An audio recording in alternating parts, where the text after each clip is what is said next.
अस्सलाम वालेकुम स्टूडेंट्स। आज हम करेंगे चैप्टर नंबर 5 के न्यूमेरिकल स्टार्ट करेंगे। फिज़िक्स की जो न्यू बुक आई है तो चैप्टर का नेम क्या है, वर्क एनर्जी एंड पावर। सबसे आसान चैप्टर ये है और सबसे इजी फार्मूले इसके हैं। 3-4 फार्मूले हैं और 12-13 न्यूमेरिकल हैं और उन्हीं से ये सारे सॉल्व हो जाएंगे। तो सबसे पहले थोड़े टाइम में हम देखते हैं इसके फार्मूले क्या हैं। पहला है वर्क का फार्मूला।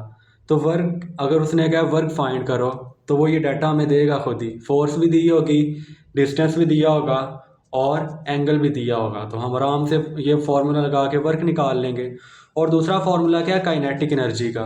तो वो किसके इक्वल होता है, हाफ एम वी का स्क्वायर। एम दिया हो, वेलोसिटी दी हो, तो हमने क्या निकाल लेना है, काइनेटिक एनर्जी निकाल लेनी है। और तीसरा फार्मूला क्या है, पोटेंशियल एनर्जी का। ये किसके इक्वल होता है, एम जी एच। इसमें हाइट आ रही होती है तो हम इससे ये पोटेंशियल एनर्जी भी निकाल लेंगे। चौथा फार्मूला क्या, पावर का। पावर किसके इक्वल होती है, work done over time. W work है और नीचे क्या है, टाइम है। अच्छा, ये जो है ना पावर के, इसके 2-3 आगे फार्मूले यूज़ होंगे। यहाँ पे मैं आपको बता दूँ, जो वर्क होता है ना, इसको काइनेटिक एनर्जी के इक्वल भी हम रखते हैं। इसके इक्वल भी होता है, यानी कि वर्क इसके इक्वल होगा हाफ एम वी स्क्वायर, इसके इक्वल भी होता है। और पोटेंशियल एनर्जी के इक्वल भी होता है, तो हम एम जी एच लिख लेंगे। अगर उसने हमें क्या है कि पावर बताओ लेकिन वर्क नहीं दिया हुआ, ये डाटा हमें दिया हुआ है, तो फिर हम वर्क की जगह पे इसको रिप्लेस कर देंगे। आगे न्यूमेरिकल एक आएगा तो उसमें हम ये करेंगे।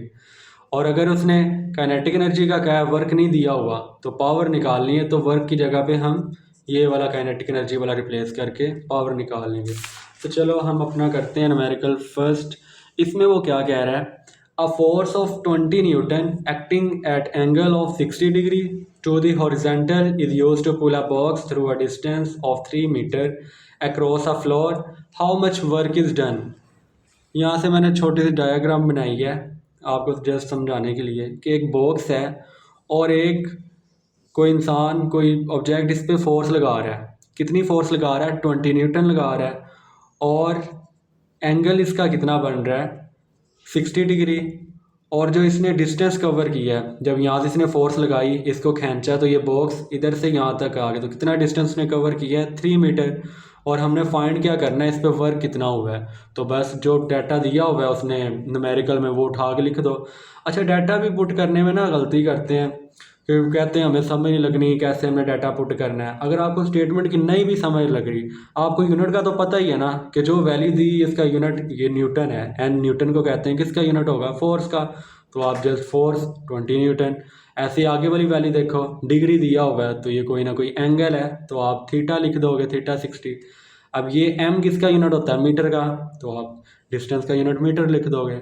तो डाटा भी आप पुट कर लोगे ना, और यहाँ तक भी आपको एक आधा नंबर मिल जाएगा। तो बहुत ही आसान हम करते हैं। तो ये डाटा पुट हो गया, तो आगे हमने फाइंड क्या करना है, वर्क को फाइंड करना है। तो वर्क का हमने अभी फार्मूला पढ़ा, क्या होता है, फोर्स मल्टीप्लाई बाई डिस्टेंस और कॉस थीटा। फोर्स हमें क्या दी है, 20, तो 20 हम यहाँ पे पुट करेंगे। और डिस्टेंस कितना है, 3, तो 3 को यहाँ पे पुट करेंगे। एंगल को यहाँ पे करेंगे तो हमारे पास वर्क डन आ जाएगा। तो वर्क डन 20 पुट किया, एस की जगह पे 3 और कॉस 60। 20 को 3 से मल्टीप्लाई करेंगे तो 60 आ जाएगा। और कॉस 60 की वो यहाँ पे आपने वैल्यू लिखनी है और कैलकुलेटर से आपने लिख लेनी है। तो जब इसकी आएगी आएगी 1/2, यानी कि 0.5 आ जाएगी। जब आप इस दोनों को मल्टीप्लाई करोगे तो आपके पास वर्क डन 30 जूल आ जाएगा। चलो अब हम अपना अगला न्यूमेरिकल करते हैं। इसमें वो क्या कह रहा है, a body move a distance of 5 metre. एक बॉडी है, वो कितना डिस्टेंस ने कवर किया, 5 metre, in a straight line under the action of force. Force उस पर कितनी लग रही है, 8 न्यूटन। और वर्क डन कितना हुआ है, 20 जूल। अब इसने तीनों चीज़ें बता दी हैं, तो हमने फाइंड अब क्या करना है, find the angle with the force make with time. अब हमने एंगल फाइंड करना है। तो फॉर्मूला पहले डाटा लिखो, फोर्स ने 8 न्यूटन दी है, डिस्टेंस 5 मीटर दिया है, वर्क डन 20 जूल दिया है, और थीटा हमने फाइंड करना है। तो वही पहले वाला फॉर्मूला ही लगेगा यहाँ पे भी, W is equal to F S cos theta. तो हमने फाइंड अब थीटा करना है, तो इसके साथ जो चीज़ें हैं वो दूसरी साइड पे ले जाएंगे। यहाँ पे ये एफ एस इसके साथ मल्टीप्लाई हो रहा है तो यहाँ पे आके डिवाइड हो जाएगा, और यहाँ पे क्या बच गया, कॉस थीटा। वैल्यू पुट करो, वर्क 20 जूल दिया है, फोर्स 8 न्यूटन है, डिस्टेंस 5 मीटर है। तो इसको सॉल्व कर लो, 8 5 40 और ऊपर 20 आ गया। तो जब इन दोनों को आप डिवाइड करोगे तो क्या आ जाएगा 0.5। अब आपने कोस थीटा नहीं फाइंड करना, हमने अकेला एंगल थीटा फाइंड करना है। तो कोस यहाँ पे क्या हो रहा है, मल्टीप्लाई। जब इधर आएगा तो इसको डिवाइड में लिखने के बजाय हम क्या लिखते हैं, ये जो एंगल्स होते हैं cos theta, sine theta, tan theta, इनका हम इन्वर्स लिख लेते हैं, यानी कि ऊपर -1 लगा देते हैं। तो आप कैलकुलेटर पे कैसे लिखोगे, वैसे तो अगर कोस थीटा होता तो हमने सिंपल कोस और उसकी वैल्यू लिखनी थी, तो हमारे पास आंसर आ जाना था। अब ये जो इन्वर्स होता है इसको आपने क्या करना होता है, कैलकुलेटर पे बटन होता है कॉर्नर पे शिफ्ट का, तो आपने शिफ्ट दबाना है और ये कोस का बटन दबा देना है। तो आगे आपने इसकी वैल्यू लिखनी है, तो आपके पास इसका आंसर आ जाएगा 60 डिग्री। बस ये सिंपल सा न्यूमेरिकल था।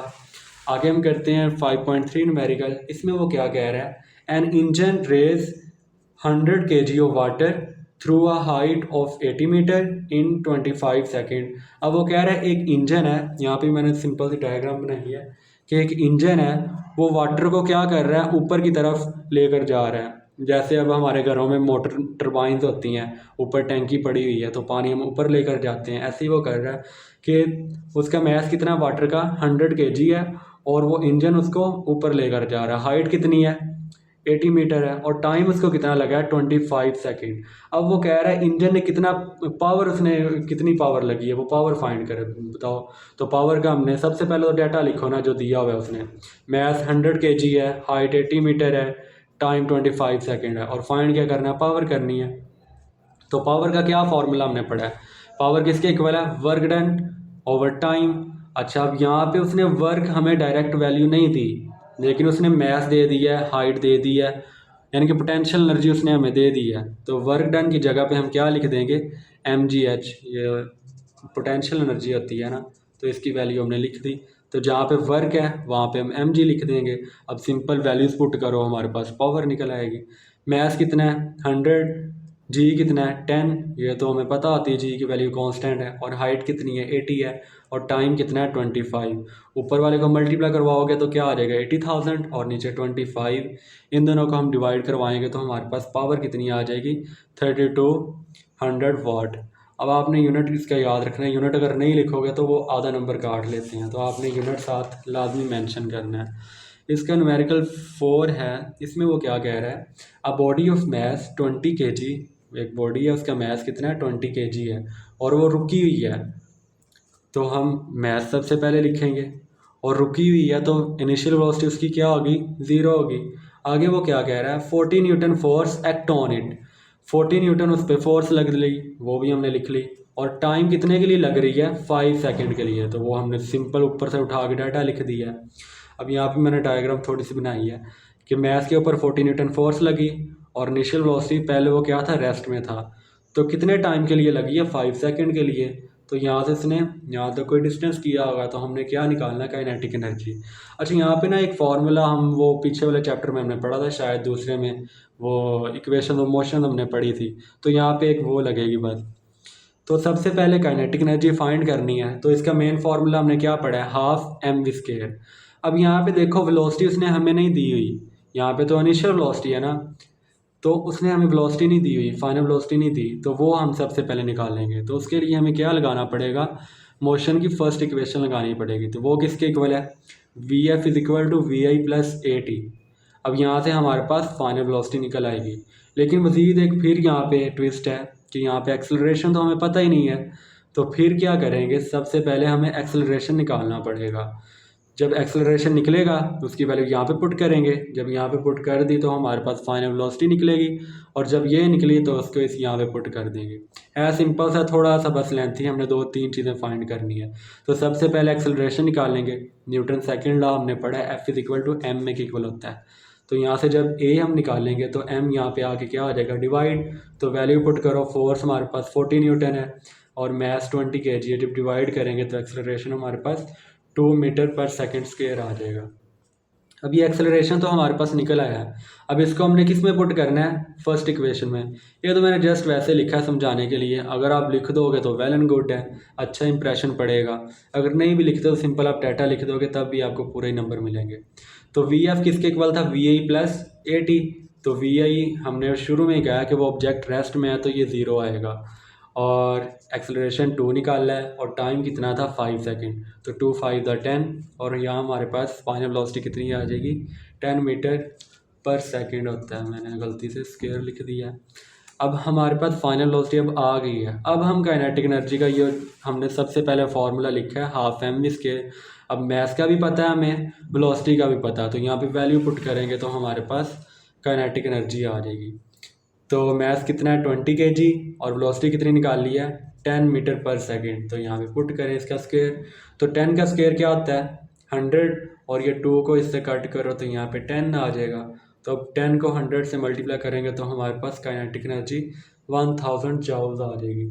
ये थे पहले 4 न्यूमेरिकल। इसमें बस थोड़ा सा आपको थोड़ा सा इंट्रो दे दिया, उसमें थोड़ा टाइम लग गया। आगे अब इसके न्यूमेरिकल रहते हैं, थोड़े से न्यूमेरिकल और हैं, वो इंशाल्लाह हम अगली वीडियो में करेंगे।